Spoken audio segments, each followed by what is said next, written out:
Hello there and welcome to Community Life. Here we talk with the community experts about their life journeys and learn from each other. My name is Yuri and today we have a conversation with Andrew Claremont, a no-code professional geek, a Pokemon expert, an amateur dad, and a Oh my community God. professional who builds stuff. So, hello, Andrew. Hello. I love that Pokemon somehow snuck in there on the intro. I'll ask you about them a little bit later, but Okay. for the start, do you ever go outside during daylight hours without sunglasses?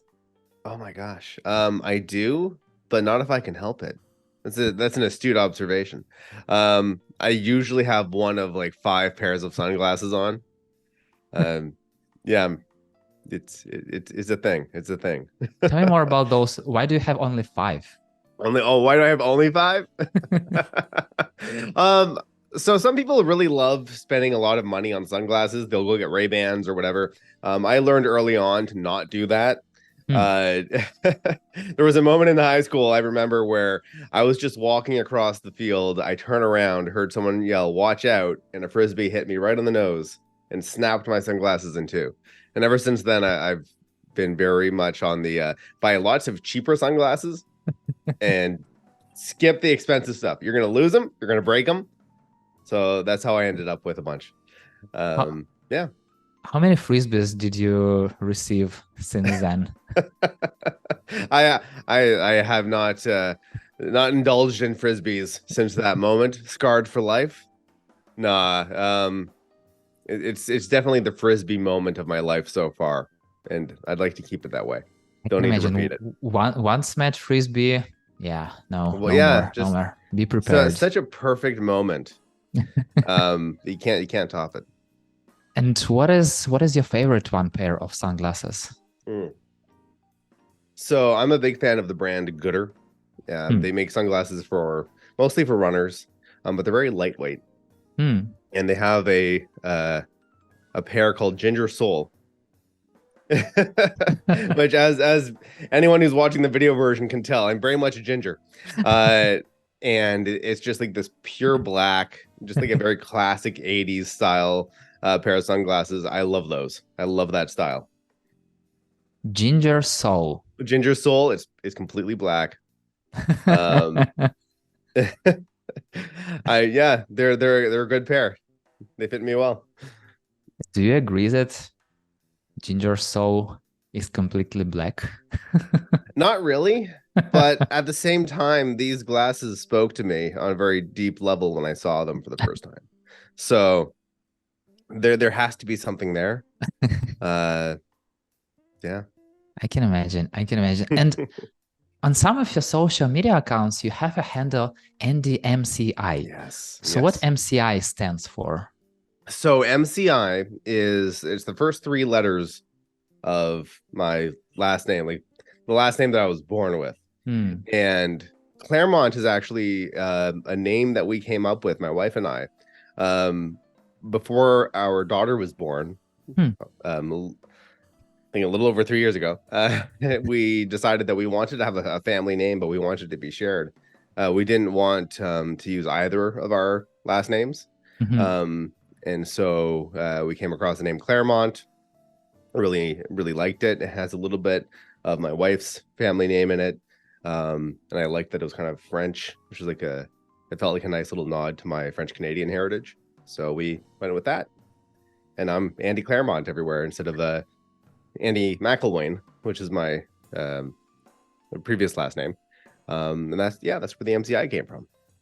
And what is the history of Claremont name? Did you search or found any like historical data? We there well, I think my wife came across the name um somewhere in I can't remember where exactly, but where it struck us both is that there's a little um community near where we live called Hmm. Claremont. Hmm. It's very, very small. But when we drive by there all the time, and there's a conservation area near us that has that name as well, and it just stood out. Like it felt right. Yeah. Um, and so after months and months of struggling to figure out what are we going to do for a last name, we agreed that it was the right way to go.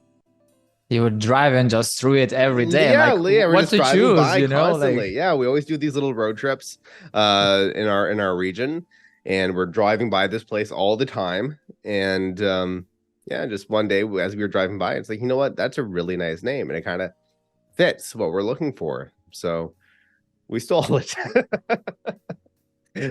We stole the name. Um, yeah, but it's been great. did you meet any other Claremonts there? No, but I have been asked if I know Claremont's. They see the I had a cashier see the last name and it's like, "Oh, do you know so and so Claremont?" And I'm just like, nope, sorry, maybe an extended relative, which is always a possibility. But no, thankfully we haven't been scrutinized yet. But you know, now that I've gone out there on the record and told this story, who knows? You never know. You Yeah, never we'll know. see what happens. Yeah, yeah. Okay, so let's start from the beginning. Tell me about your parents. Who are they? Oh, my parents. So my dad uh is a very much a native son of Central Ontario. My dad's side of the family has been in Canada since I think the late 1800s, 1850s. Hmm. Um, Irish, Scottish heritage. Um, my dad has worked retail his entire life, store manager, retail manager. And I very much grew up when I was younger, spending time with him in the stores. And learning to face shelves and do calls over the PA system, that fun stuff. Hmm. So that's my dad. And then my mom, she's French Canadian from Northern Ontario. And growing up, she was a uh, stay-at-home mom, daycare provider, and so I grew up surrounded by kids all the time. And when my parents split up when I was like 12, 13 years old, yeah, my mom ended up going back to school, and then ended up becoming a care worker, like a social support worker, Mhm, mhm. and she's been doing that ever since. So uh yeah, it's been a really interesting kind of contrast between the stuff that they do, and it keeps me grounded though, because here I am now. It's like I'm working in tech. I work remotely from home. Da da da da. But they're very much doing the sort of essential work. Um, yeah, I'm grateful for that. And it's very much, connected in what you're doing right now. So what do you think, like from your perspective, did you take more like father's approach or mother's approach, or you connected them? How do you feel about that? This feels like a fun therapy session. Exactly. That's why they call Oh, me that's community great. psychologist, you know? It's a good observation. I think for me, I've always really liked the brick and mortar retail experience, which is really weird to say, I guess. But growing up and then in high school and stuff, I really liked working retail. Hmm. Not a lot of people do, but I actually found some sense of fulfillment from it, because here's a store, it's your store, you're opening the store, you got customers coming in, you're giving them a good time, helping them find the things that they need, and I really enjoyed that. And I think that carried over into, like, I went to school for advertising and marketing because I was interested in more of the business side. But then at the same time, through the work that my mom did and growing up surrounded by all these other kids, like the sense of community and sense of like having friends and being together in these groups was really important to me as well. And so I think that's always kind of been in there. And then after going to school and graduating, starting to do like meetups and things like that, it kind of bring those worlds together. A little bit of business, we're doing a little bit Yeah. of commerce and stuff over here, but it's very much about like bringing people together and having a good time. So yeah, I never thought about it that way before.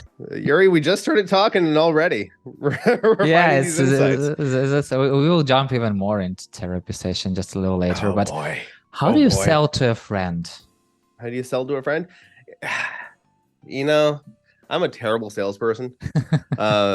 I think sometimes I'll say like I'm a terrible salesperson and I'm terrible at marketing. Even though I've always worked in marketing teams. I just have this really simple philosophy of I like learning about stuff and then sharing what I learn with others. And then when people are like, hey, I have a question, I have a problem, there's something I'm trying to do. If I can figure out a way to help them solve that problem, I'm going to be very excited to do that. Yeah. And so with friends, I guess that's how I sell. It's, what are you trying to do? Oh, here's something that could be really useful. Here's how it works. Go here. I'll give you some more information. I've just kind of always been that way. So yeah, I guess that's my approach. So you are an early adopter of tell no sell approach. Yeah. I don't like hard sells. I don't like very obnoxious, aggressive marketing. I like the stuff that's much more, hey, this is interesting. Does it seem useful to you? Great, go here. Yeah, that's exactly how marketing works, Yeah, like I think that is the core essence of marketing. It's, you got a problem, here's a solution, and answering questions. Anything else is like very much on the persuasion side. You're just trying to push things a bit too much, in my opinion. Okay, so more on the therapy side. What is the first memory of your childhood that comes to your mind right now? First memory of a childhood, getting stuck in a snowbank. Tell me more. This is a very I feel like this is a very Canadian moment. So I can't even remember how old I was, but we were trying to build a snow fort out of a snowbank, like a snowdrift on the side of our driveway. It was me and a couple of neighborhood kids. We were digging out. And I crawled in to, dig, and then suddenly the whole thing collapses on me. And I can't get out. My legs are sticking out. I'm flailing. I'm panicking. Neighbor's kid runs off, gets his dad. And I seem to remember the dad laughing at me. All I hear through the snow is just this muffled laughter. So I think that's the first memory that comes to mind. Oh my God, it's so crazy. What happens next? Did they dig you or just let you? Yeah. They just I was small, so it was just like dig the snow off me, brush me just off. took your leg and just put you out of I've seen kids try that before. What happens often is that the snow, like the jacket, will get stuck in the snowbank and the kid comes out topless. or you yank too hard and the snow pants come off and the boots come off and the kid's just stuck there flailing. Yeah. Oh, it's crazy, but amazing first memory. And tell me more about how you got your first family computer and what it meant for you back then. Oh, you've been doing some reading. Compact Presario. I've written about this a couple times. We were pretty late to the family PC game. So it would have been like 98, 99. This beige compact Presario. It just opened up the world to me.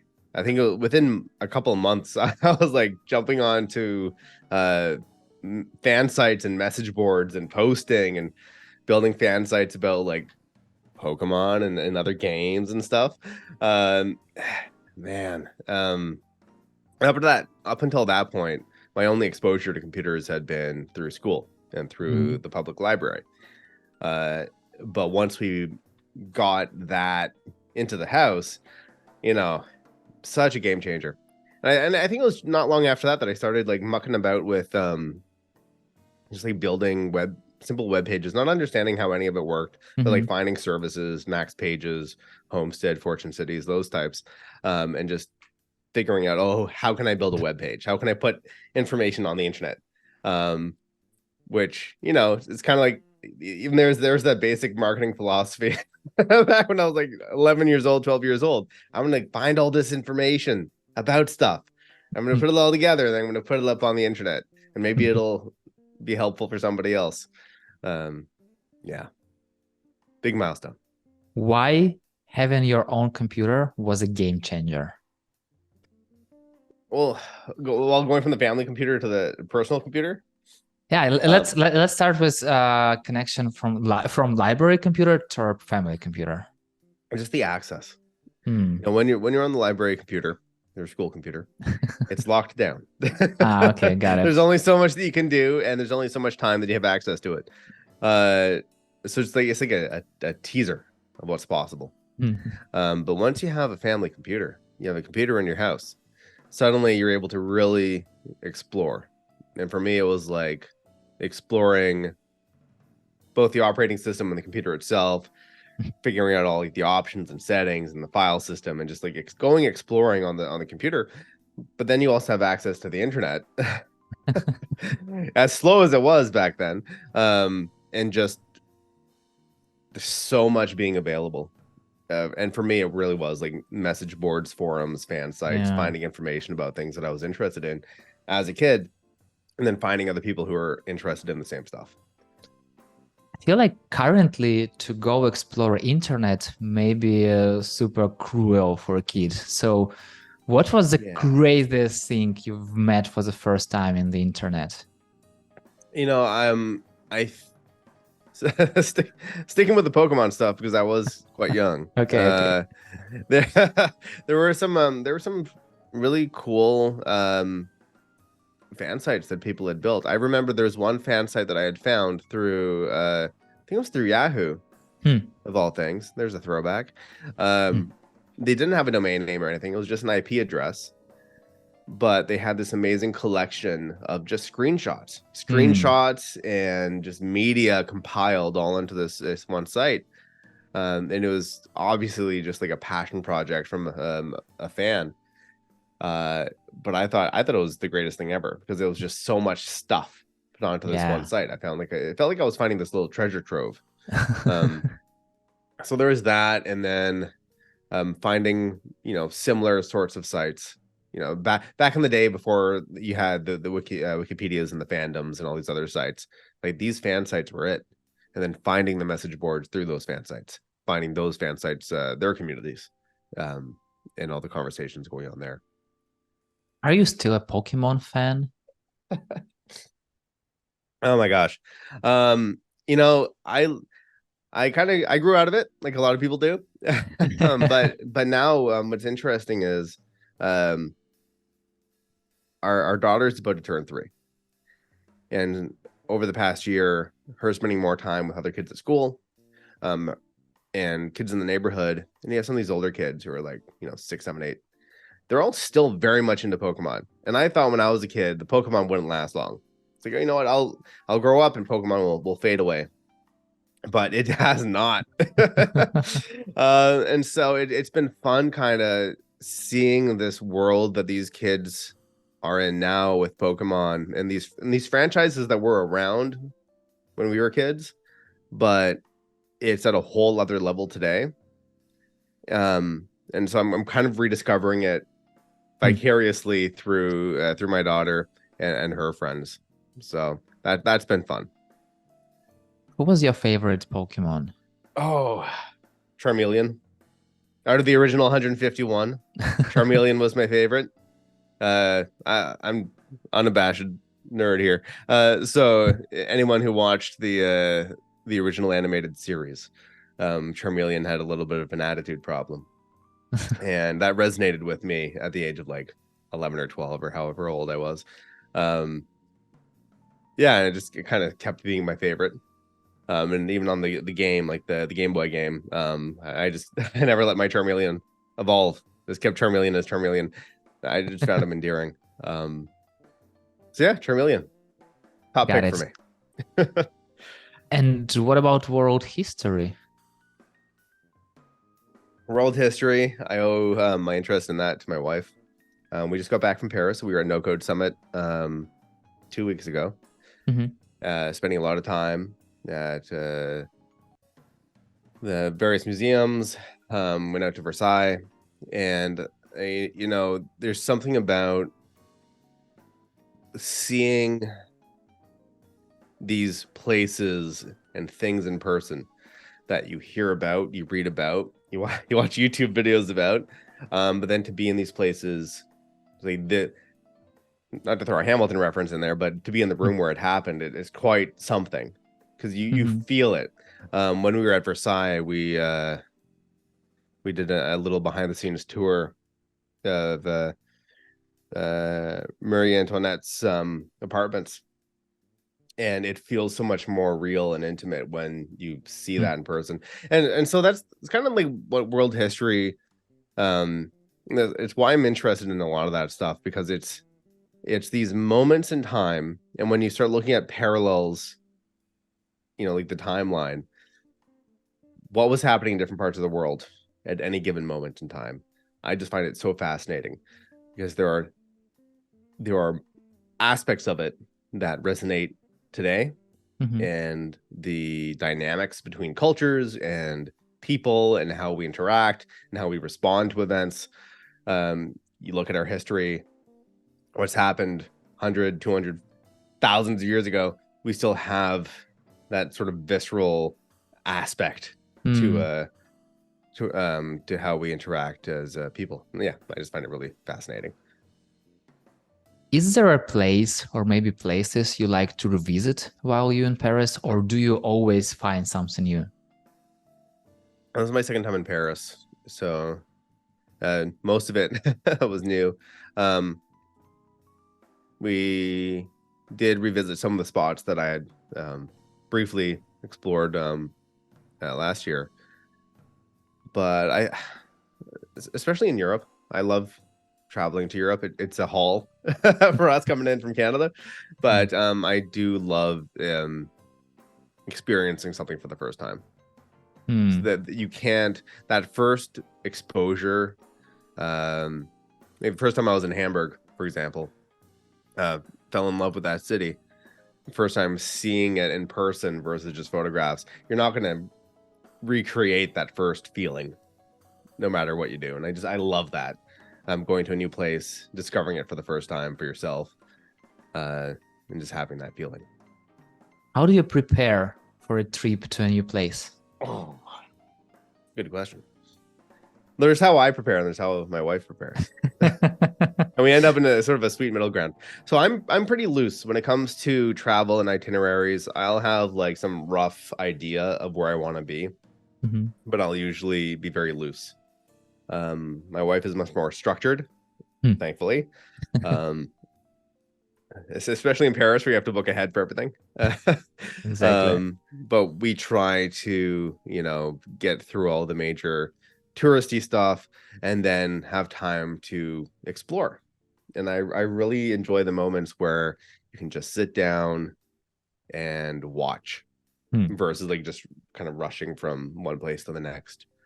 So if we can weave both of those things together somehow, to me, that's perfection. What is the best place from your experience to sit and watch in Paris? The best place to sit and watch. Well, I really liked, there's some cafes by the, I'm trying to remember the name of the university. But we were in I'm going to butcher my French here, the 13th arrondissement. And there's some spots around there that I really enjoyed. I find if you get away from the major touristy spots Mhm. and you get more to where it's not quiet, but it's just people going about their day to day. And I found the same even here at home. Like if you're going to any city that has university or a school, uh, being somewhere near a campus Mm. is really interesting, because I find those tend to be the best spots to just sit down and people watch. And I'm thinking I just like the ambiance of university setting, an academic campus. There's something nice about it. So yeah, Got it. And why do you love nature? because it's so different from what we're dealing with every day. When you work in tech, right? Like we work in tech, stare at screens all day. If I'm not staring at a Exactly. screen, like right now, multiple monitors, all this stuff going on, like nature gives you a break. Um, and I feel very spoiled to be where we are. Canada is very full of nature, and even here, just kind of the outskirts of the Toronto area, we're so close to so much beautiful outdoor space. Mm. Especially right now, this time of year, all the leaves are turning. it's beautiful. And so just being able to get out and indulge in that is a nice break from all the tech. Yeah, I can relate to that so much, you know. Sometimes I even want to go out there without a phone, without headphones, without anything, and just to listen to leaves, just to listen to birds, and like to the river, to the lake, and all the stuff. And yeah, I totally get what you're talking about. And what do your exploring Ontario family trips looks like? We have a bit of a route that we follow. So if you're ever in Ontario, one of my favorite towns, there's a couple of my favorite towns, but one of my favorite towns is Uxbridge. Hmm. And it's in Durham region where we live. And it is, I believe, the trail capital of Canada. Hmm. It has so many just outdoor hiking trails, walking trails, biking trails. You can spend a long time getting lost in the woods around Uxbridge.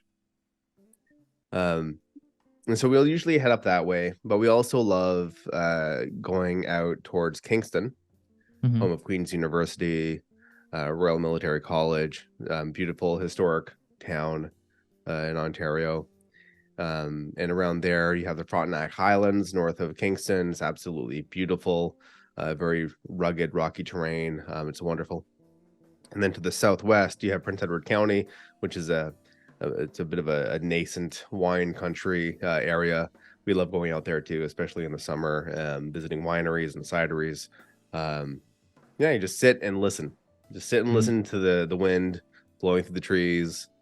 Go down by the lake, listen to the water against the rocks. It's wonderful. Is it possible to really get lost there? Well, in most cases, there's still decent cell reception, so Google Maps should help you. But the further north you get, it is pretty easy to get lost once you're kind of out of the main Hmm. population areas. Another town that we love is Hamilton, or not. Hamilton's nice. I meant Halliburton. Halliburton, Central Ontario, and there are spots where there's just no cell reception. We went up there last March, and all the snow and everything had melted down here by the lake, but up there was still lots and lots of snow. So we went for a little drive down this back road, just out of curiosity, and we ended up being surrounded by a bunch of deer.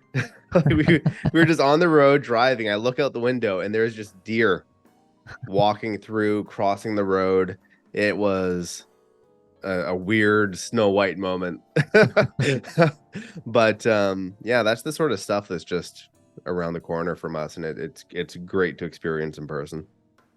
Yeah, and sometimes it's good to go somewhere where are not that many people and not that many cars, because that's Yeah, exactly how you can see and notice those moments. But exactly. It's a nice little escape. yeah, I can imagine. How do you feel when you see fireworks? uh I love fireworks.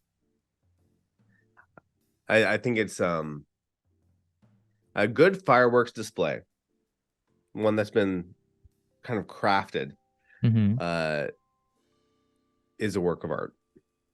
And how there's like the build up, and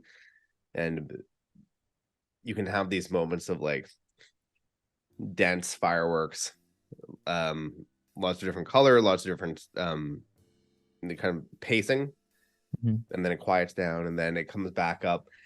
And I love the ones where the shows where they'll do a build up to a big one. You're like, oh, is this it? Is this the finale? And then it quiets down. Oh, but then wait, there's more. They faked you out. There's more coming. I just have great memories of that growing up. They would do how when I was a kid, there would be fireworks like every weekend during the summer. And now with our daughter, and being able to kind of experience that again, and the wonder of like, oh my gosh, what is this going on in the sky, is great. Um, that said, people who just set off fireworks in their backyard randomly at all hours of the night, not a fan of that. Have you ever set off fireworks yourself? Uh, Not in a long time, and I may have been involved in one of those random backyard fireworks at all hours of the night. I'll leave that there. Got it, got it. And okay, I understand. Let's just Moving on. moving on, moving on. So, what was the moment you were the most mad when Windows randomly seized up? Oh, oh boy, there have been quite a few. I can relate. I can relate. Oh man.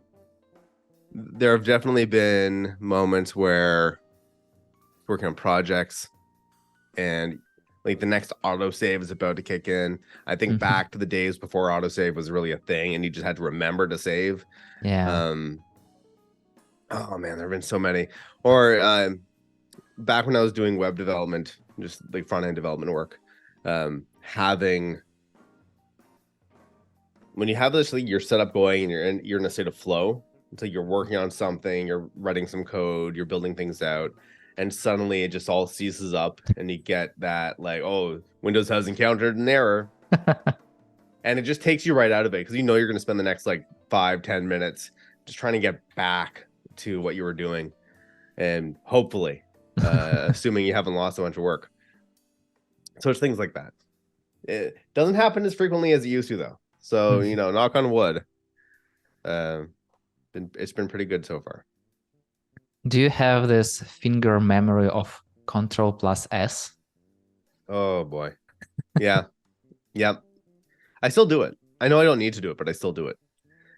And because I switch between Windows and Mac a lot, I'll find myself like doing Windows key S, or just trying, or like Alt S, flipping between the different environments. So I'm constantly trying to save, even when I don't need to, and I'm switching between these two operating systems. Yeah. I can imagine. Once you wrote that toddlers are the most effective alarm clock. So do you still use your kid as an alarm clock? Something changed. The closer she gets to 3, the less of an alarm clock she is. Now, at least during the weekdays. Lately, we've had to wake her up, and she's just fighting it. But, when earlier this year, when she was a fresh 2-year-old, yeah, she was really good about waking us up. Very consistent. Not so much now. I don't know what it is. I can imagine one day that she'll be writing on Twitter or somewhere like, parents are the most effective alarm clock.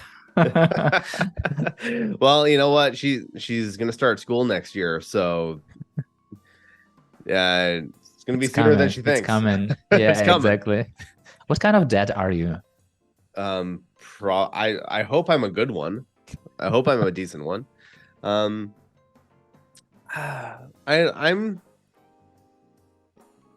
very hands-on, I think. I do love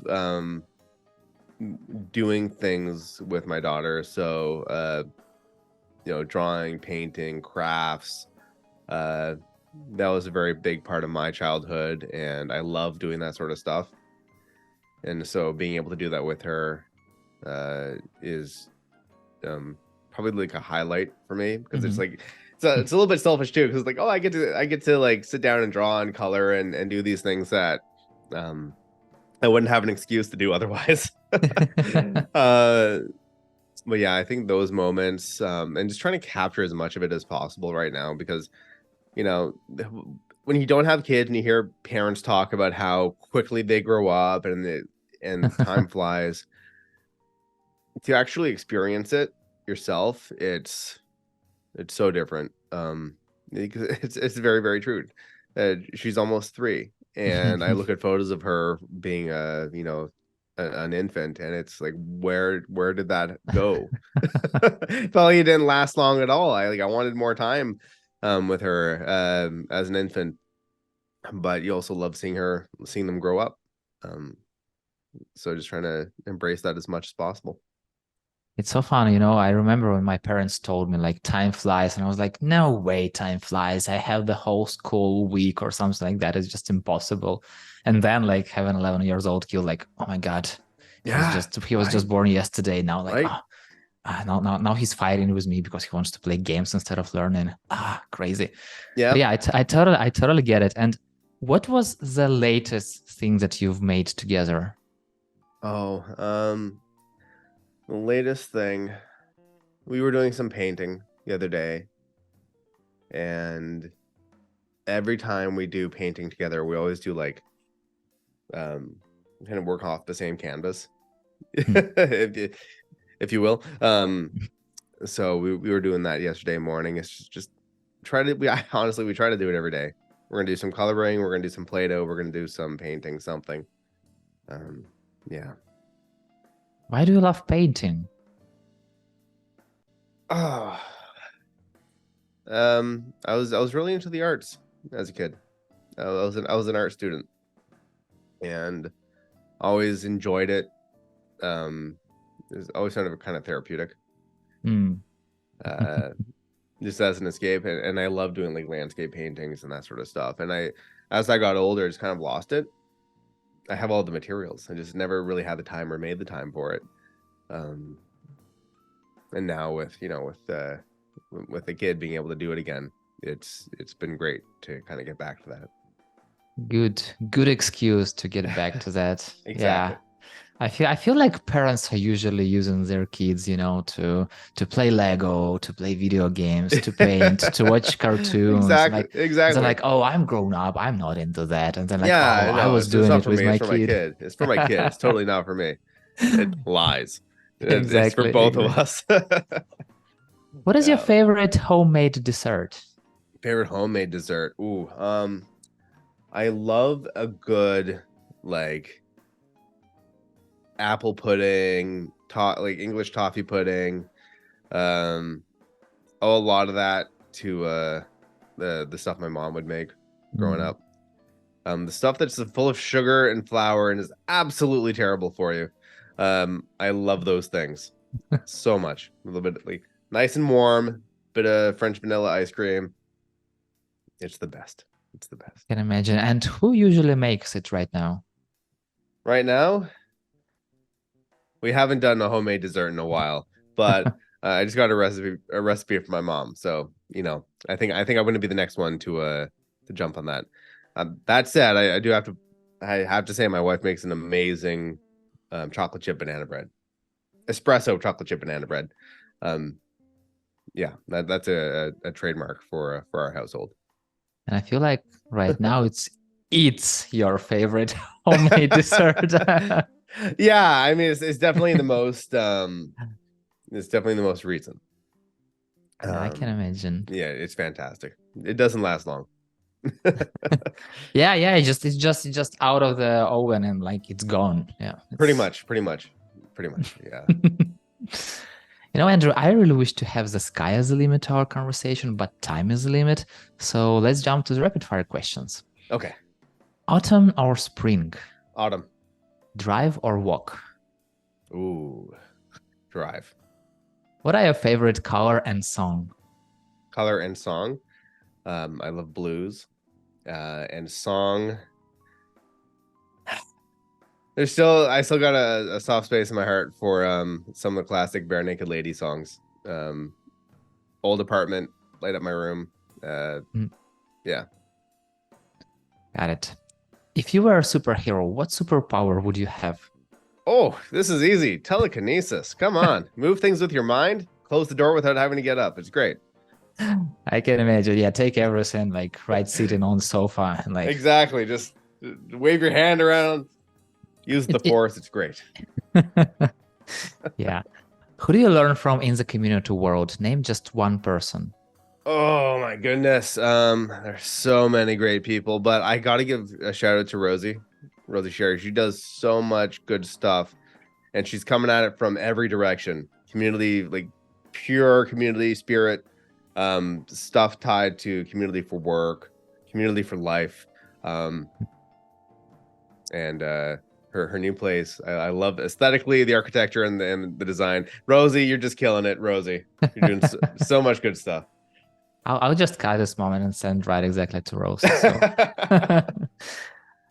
Name two people who I should definitely reach out and have this community life conversation with.